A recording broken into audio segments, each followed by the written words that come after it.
as the executive director, you have to have a higher vision than that.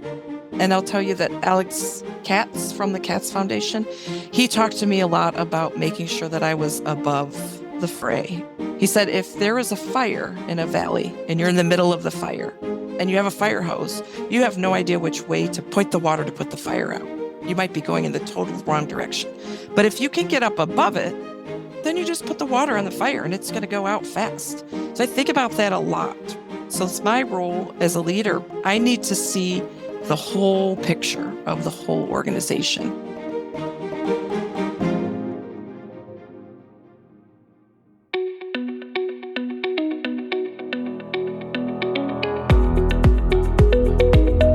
This is Associations Thrive, the podcast celebrating successful associations and their leaders. I'm your host, Joanna Pineda, CEO and Chief Troublemaker at Matrix Group International.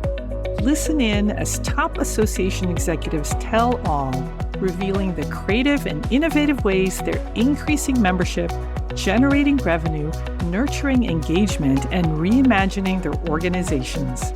By the way, if you've launched a new initiative, created new member services, or updated your governance structure and are seeing great results, I want to hear your story, and so do my listeners. I'd love to have you as a guest. Go to podcast.matrixgroup.net and apply to be on Associations Thrive. Now let's dive into this week's show. Today, I'm speaking with Marcie Finney, Executive Director at the Cleveland Cord Blood Center, or CCBC. Marcie, welcome to the show. Thanks for having me. I appreciate your time. Marcie, tell us about CCBC. So the Cleveland Cord Blood Center is what is called a public umbilical cord blood bank, where when a family's having a baby, the umbilical cord and the blood that's within inside it and the placenta is normally thrown away as biological waste. And if they are so inclined, they can donate that blood to us, where we bring it to our laboratory here in Cleveland, Ohio, and we qualify it and test it, and then we freeze it.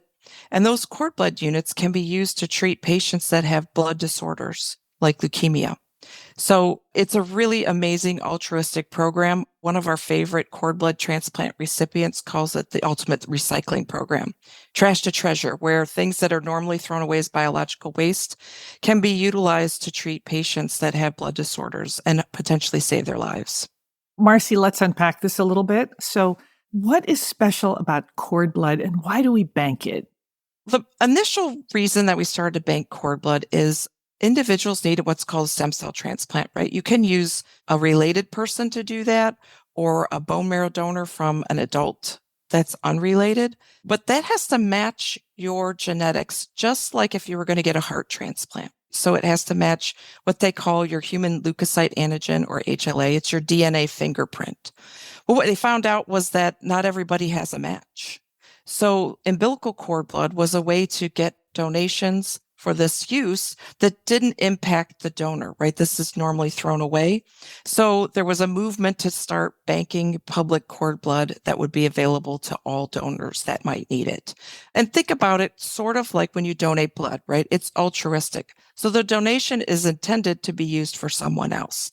It's just like if you donate blood today, you don't expect that that blood's going to be saved for you in perpetuity if you need it. You think it's going to be used today for someone that needs it today. And then if I need blood, someone tomorrow donating that blood would be there. So that's how the industry got started. And now there are several public cord blood banks around the world that store this cord blood for that purpose. And Marcie, that's the difference between a public cord blood bank and a private cord blood bank. Correct. So the other option you have, well, there's a couple of options if you're having a baby, right? The one that happens most of the time is it's thrown in the trash, which to me is suboptimal. There's so much potential in a cord blood unit that we hate to see them thrown in the trash. So you could donate to a public cord blood bank like the Cleveland Cord Blood Center. The other option you have is you can pay to have it banked just for you and your family at what's called a private cord blood bank or a family cord blood bank. And that is a different philosophy, right? I couldn't say good or bad about that because it just depends on where your family is at the time. If you have some family history, there is a cost associated with it, but there are particular people in the population that that's a reasonable cost for them. So I give the analogy, there are people that have purses that cost as much as it does to privately bank your baby's cord blood. So if you have a purse that's pretty expensive, you probably could afford to bank your baby's cord blood. And the idea about that is that the technology with umbilical cord blood is pretty new. Our medical director, Mary Laughlin, did the first cord blood transplant in an adult in 1993, 30 years ago. Wow. Not very long ago. So I joke, which I shouldn't, that I hope to live to be 100. I'm halfway there. It's not unrealistic these days. Yeah. I would say babies born today are very likely to live to be 100. So we have no idea what the technology might be like in 100 years. So to think that if you paid to bank your baby's cord blood, that you would have a DNA sample for them frozen, and we think that they'll be good for a long time. So far, it's been proven they'll be good for 30 years, but scientifically, I would say that I think they'll be good for longer than that. So, Marcie, what you're saying is if I bank my cord blood or someone else banks their cord blood, and it could be a match to mine, if in the future there's new technology that can use that cord blood to treat a disease, that's when the cord blood banks really come into play, because there are all these new therapies and treatments that are coming out of cord blood. So maybe tell us how cord blood is used to treat a disease. Sure. So the traditional use and what the industry was born on is for, they call hematopoietic reconstitution, which is a long name. And what that means is for patients, especially that have leukemia, the cancer is a liquid cancer. I'm not a clinician, but I'll do my best to describe it. So that means it's circulating through their body, right? The pre-treatment, preconditioning gets rid of the cancer and gets rid of all of the patient's immune system, right? And then when they get a stem cell transplant, that transplant comes from the donor, in our case, an umbilical cord blood, and it regrows the recipient's entire immune system.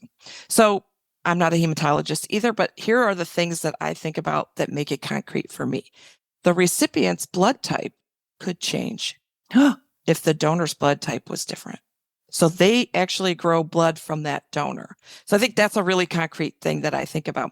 And then as their immune system grows, that recipient also has to repeat all of their vaccinations that they had when they were a child, because they have a brand new immune system, just like a newborn baby. So MMR and all of polio, all of those things that you had to get when you were a child, those cord blood transplant recipients need to repeat those vaccinations in order to get their immune system back up to an adult. So they get a brand new immune system from this donor, which is really remarkable when you think about it. That's amazing. Marcie, we're going to talk about the things that CCBC is doing to thrive, and thriving you are. But first, let's talk about your journey. How did you get to become executive director? Like most people, it was certainly not a direct path. I wanted to be a physical therapist when I was in high school. I did well in high school, but my dad had gone to college, but after the military. So, I wasn't applying to Ivy League colleges for sure. So I ended up going to Slippery Rock University, where I majored in chemistry. I loved it. It made sense to me. It just worked in my brain.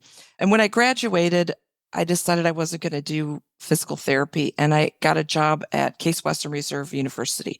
I had wanted to go there, and so I thought the best way for me to actually get a degree there was to work there, and then I could take classes on the side, which I did. So I began doing research there. I started in research with cystic fibrosis, and I did analytical chemistry where we were using ibuprofen to treat cystic fibrosis patients, and we needed to check their absorption because they didn't absorb the ibuprofen as well as a healthy person. So I did lots of analytical chemistry, metabolic diseases, and I had a friend who was a drug rep, and what she sold was Neupogen, which is used in leukemia patients. And she came to me one day and said, Marcie, this woman has moved to Cleveland from Duke. Her name is Mary Laughlin. She is doing pioneering research in umbilical cord blood. You would love her. It would be so great for you to move into her lab. And I said, Maria, I am getting married. Yeah. I'm trying to get my PhD. I'm coaching basketball. I can't change jobs right now. And I love my job. And she took me to lunch one day, which I thought was lunch with her, but it was with Mary Laughlin.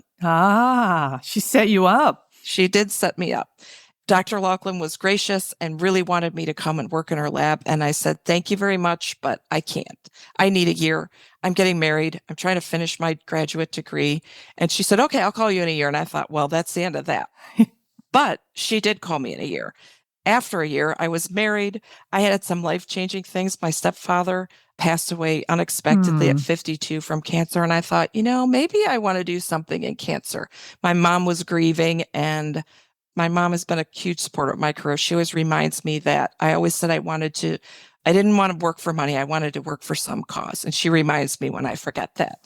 So I went to work for her, and we did basic science research on umbilical cord blood. And a few years later, she said, there's no public cord blood bank in this area. So there was one in New York City.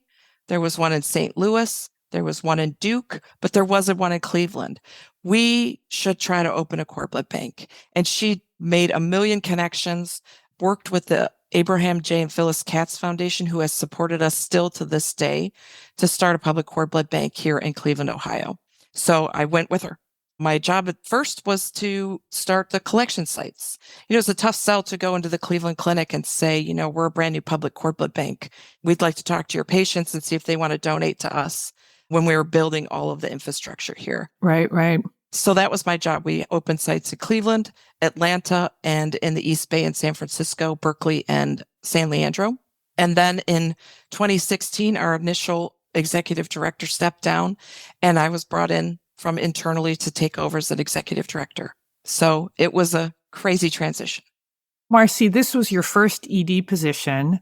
How do you go from being a researcher to executive director of a really important organization? Yeah, it was a really tough mental shift, right? If I would talk about the leadership, because I was very operational. As the executive director, you have to have a higher vision than that. Yes. And I'll tell you that Alex Katz from the Katz Foundation, he talked to me a lot about making sure that I was above the fray. He said, if there is a fire in a valley and you're in the middle of the fire and you have a fire hose, you have no idea which way to point the water to put the fire out. You might be going in the total wrong direction. But if you can get up above it, then you just put the water on the fire and it's going to go out fast. So I think about that a lot. So it's my role as a leader. I need to see the whole picture of the whole organization, and everything's interconnected. So I think that's a lot of work. I also got a lot of help. I had an executive coach, Stacy Feiner, who helped me tremendously in my journey. And then I also had the opportunity to participate in Case Western Reserve's Weatherhead Executive MBA, which a big part of that was also those leadership skills that I gained in that program. You've had quite the journey. So let's turn to CCBC. What makes you different from other public cord blood banks? You say that you're special. We had been in existence for about 8 years. One of the things when I took over as executive director, if I asked people if we have the best cord blood units, people would raise their hand. They had a lot of confidence in the product itself. But if I had asked those people if this was a great place to work, I think the answer would have been different. So I think one of the things I've thought about is you have to do great work, and it has to be a great place to work. So it has to be both things. We have a staff of around 30 people across the country, in Atlanta and San Francisco and here in Cleveland. And they are all highly skilled and completely dedicated to our mission. But I also feel as leadership and our board, right, that is our job to make sure that they continue to feel that they're doing good work and that this is a good place to work. So we had to put a lot of policies in place that we didn't have as a startup, right? We needed job descriptions. And I think all of that infrastructure really matters to employees so they know what their expectations are. One of my favorite MBA professors said, if your horses are going the wrong way on the track, it doesn't matter how you motivate them. You can use a carrot or a stick, but if they're going the wrong direction, it doesn't really matter. So I think we did a lot of work of strategic planning and reevaluating our mission, vision, and values to make sure that we were all facing the right direction. And it's really important.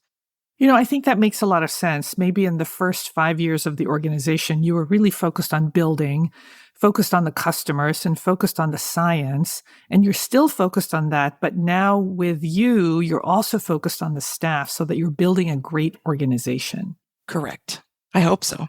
Now, Marcie, we've talked about how you are one of only 8 FDA licensed cord blood centers in the US. What does that mean? A couple of things. I think even amongst those 8, Cleveland is different in the fact that we're completely standalone. So we're not part of a blood center. We're not part of a hospital. We're not part of an academic institution. So I think that separates us. But for those 8, the FDA recognized that using umbilical cord blood in these treatments is much like a drug, right? So it's coming from one person and then it's coming to our lab. We are testing it and freezing it, and then it's going to a second person. So we are proud to submit to all of the regulations of the FDA. And I think that it has elevated the field. It's actually united the cord blood banks more than they ever have been. I'm also part of the Cord Blood Association. And I think that has been a big role of that association in uniting the banks together. And Joanne Kurtzberg was the founder of that. And she really did a lot of work to unite both the public and private banks, and then also the public banks together. But it kind of became us against the FDA a little bit. And that actually united us, right? We all wanted to do a great job of complying with what the FDA wanted. And in order to do that, I think we all had to collaborate more than we had before. It probably sounds backwards, but having to get the FDA license was a uniting factor for all of the banks. And I think the Cord Blood Association also had a role in that too, and Joanne Kurtzberg. Marcie, what's the vision for the CCBC? You're collecting this cord blood, you're storing it. What do you do with it? It's a really great question. So, we built the bank on the idea that we purposefully wanted to have collection sites across the country, Cleveland, Atlanta, California, right? So that we could have a breadth of donors. So when they use cord blood, oftentimes it matters what your ethnic background is, right? So if you're Caucasian, you're more likely to match another Caucasian, and et cetera. And as our population gets more mixed, we wanted to have a snapshot of units across the country in our bank. So that was one thing. But we did recognize probably in 2018 that just growing the inventory was probably not going to be enough to sustain our organization in the long term. And we were using it just for that one reconstitution purpose. All of the units that we brought in were meeting the criteria for the FDA, so we weren't using them. We have 11,000 units frozen in our bank, but we're not using very many every year. So we thought of what are the things that we can do that can make that inventory more valuable, and we can use more of those units. People are well aware when they donate their cord blood to us, all the things that we might do. We talk about it at length in our consent forms, and our collection coordinators do an amazing job. And we talk about research. They can decide if they want to do that or not. But most of the time, people wouldn't donate their baby's umbilical cord for us to not use it. Right. They want it to be used. So we started thinking about what can we do to partner with people so that we can make it available for them to do research with? So we have now partnered with, I think that we have material transfer agreements with over 50 different organizations. Those organizations range from academic research institutions to those that are working on more clinical applications. They're in the process, maybe they're doing studies right now in vivo models, to actual developers that are working on commercializing and making treatments for patients. So we have partners all along that spectrum. And this year, the cord blood industry had a major milestone where Gamida Cells, a new product that is derived from cord blood, got FDA approval for use in transplantation. So their product makes the transplantation better, we think, than a traditional transplant, but it is on the market now. And that is a huge accomplishment. And we are really happy that we could say that we have partnered with Gamida along the way and provided them with research units. And if one of our users is chosen for their product, we will use it for that too. So I think that we're seeing the industry also moving into new technologies, right? There are works with deriving immunotherapies from umbilical cord blood that might be able to treat autoimmune disorders. There is clinical trials on using umbilical cord blood for treatment of cerebral palsy and autism.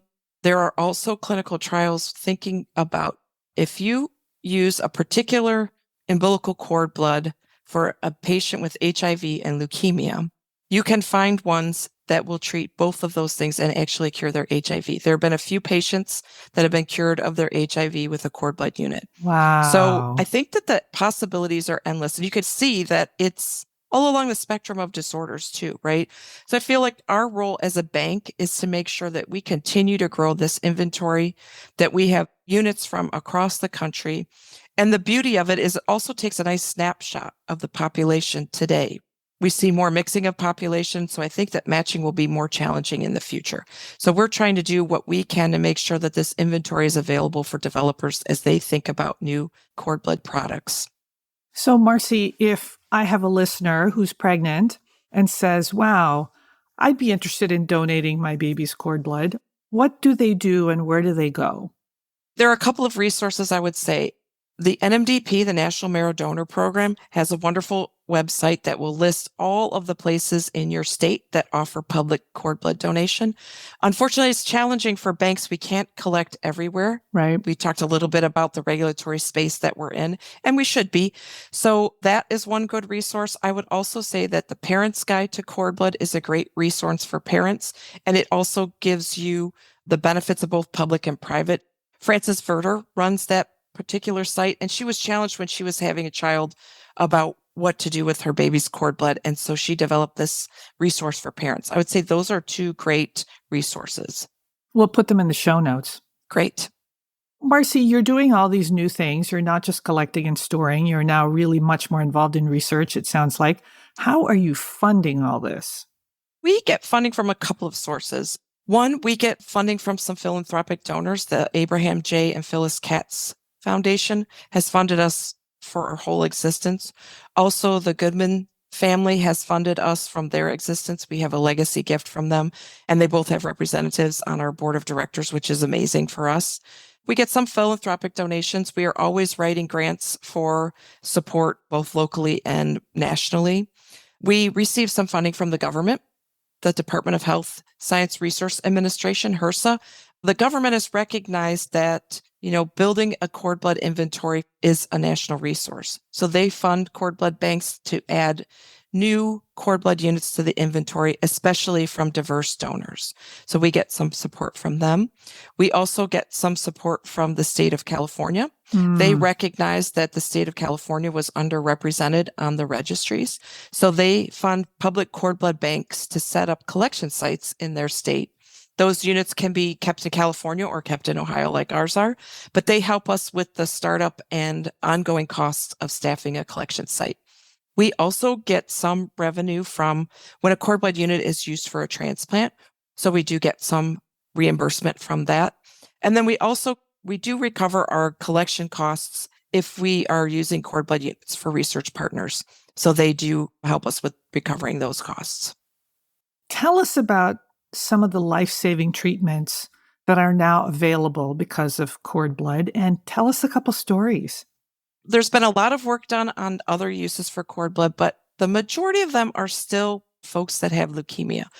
I'll tell you, we have a wonderful group of labor and delivery nurses that are hospital liaisons. And part of their job is to call people. We have a responsibility to call donors when a cord blood is going to be used and ask them a few follow-up questions. Have you or the baby been to the emergency room? Have you or the baby been diagnosed with any serious illnesses? Just to check on, it could have been 10 years ago that they donated. And I still think this is the best part of people's job, right? When they call, those people start crying, usually. They're overwhelmed with joy that this is happening to something. Sometimes they even forget that they donated. We have a story like that with a local news anchor, Jamie Sullivan. Her mom is a labor and delivery nurse, has been with the Cleveland Clinic's OBGYN for, I think, 40 years, helped us to get going. Jamie, of course, donated her 2 sons' umbilical cord blood, and it got used for transplant. And Jamie is a huge advocate, and she just embodies the whole altruistic nature of it, right? So it's for the recipients, but the donors also feel it too.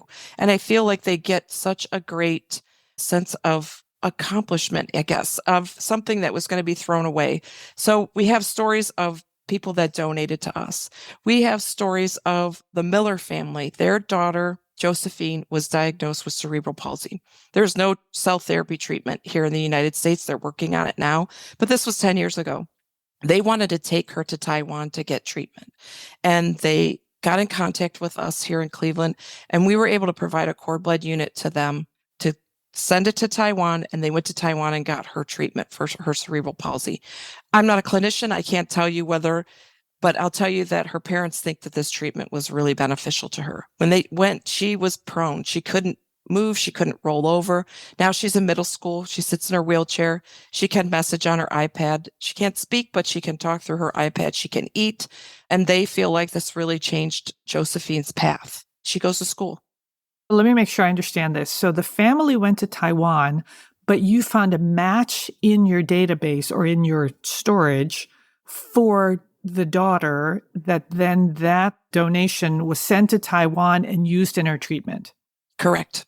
Wow. And Marcie, when you say it's mostly used for leukemia patients, do these therapies actually treat the leukemia so that then I am disease-free? That's the intent. It doesn't always happen that way, but that's the intent. And, we have several stories of wonderful people that we have met either through patients of our founder and medical director. Diana is a cord blood transplant recipient. She was a school nurse and she started not feeling well. She's a Caucasian woman, but she could not find a donor on the registries. So she was given cord blood, and she's the one that coined the phrase, the ultimate recycling program. Yeah. She's trash to treasure. And, she went so far as picked out her husband's suit for her funeral. Oh. She was that sick. She did not think she was going to make it. And she has since gone on to see her grandchildren graduate college. And she always is a big part of Nurses Week because she was a nurse for us. So she often goes and talks to the nurses on the floor. There's another woman, Lauren, who literally works across the hall from me in an engineering firm. I met her in the bathroom one day and she said, "Hey, do you work in that cord blood place?" And I said, "Yeah, hi, I'm Marcie." And she said, "Well, I'm Lauren. I had leukemia and I couldn't find a match and I had a cord blood transplant and it saved my life." Wow. She is a thriving young woman who does a lot of wonderful things apart from just her work in her engineering firm. So Marcie, it sounds like the takeaway for my listeners is to, whenever possible, donate your child's umbilical cord blood to a public blood bank. Absolutely.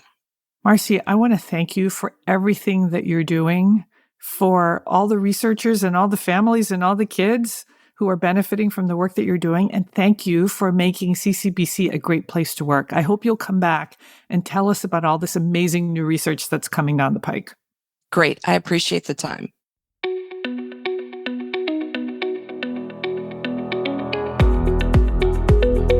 Thanks for listening to Associations Thrive. We're so glad to have you here.